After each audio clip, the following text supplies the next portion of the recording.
and welcome to the Chaos Presents. I'm Don Hoffman, and this segment's called The Law in Focus. And we have the honor of having attorney Jim Vallone with us today. Jim, welcome to the Chaos Presents. Thank you, Don. All right.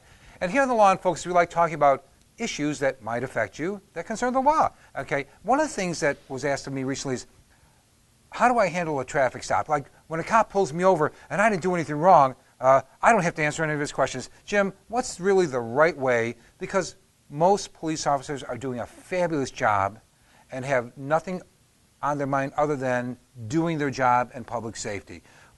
Talk to me about that attitude once in a while of, oh, I didn't do anything wrong, I don't have to give any. How should a person conduct themselves on a traffic stop?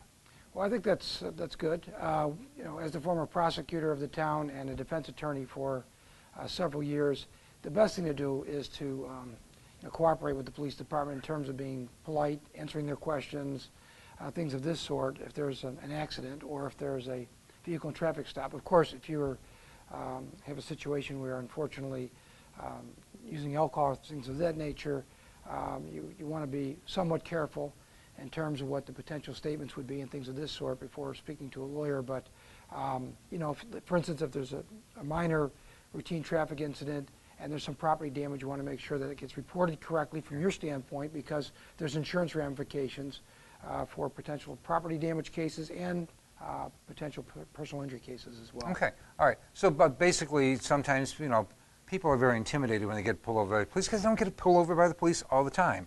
But again, it's keep your cool. I would assume it's don't reach to the glove compartment right away for your registration and an insurance card. It's probably not the brightest idea. Wait for the instructions of the officer. Does Right. that sound fair? Yeah, I would wait for responding to the various questions of the officer and the directives. But as I said before, you potentially could have a case against you, both civilly and or criminally, depending upon what the circumstances are, or of a traffic nature. So it's wise to cooperate with the police department and to act appropriately. But then again, there's various rights that you have to be aware of too, and you want to make sure what statements you give to the officer would be to your benefit, as opposed to potentially your detriment as well. Okay. All right. Now, that sounds like real good advice. So there you go. Cooperate, get it over with, and move on. And this is The Law in Focus with Jim Vallone, and thanks for joining us today on the Chaos Presents. Thank you.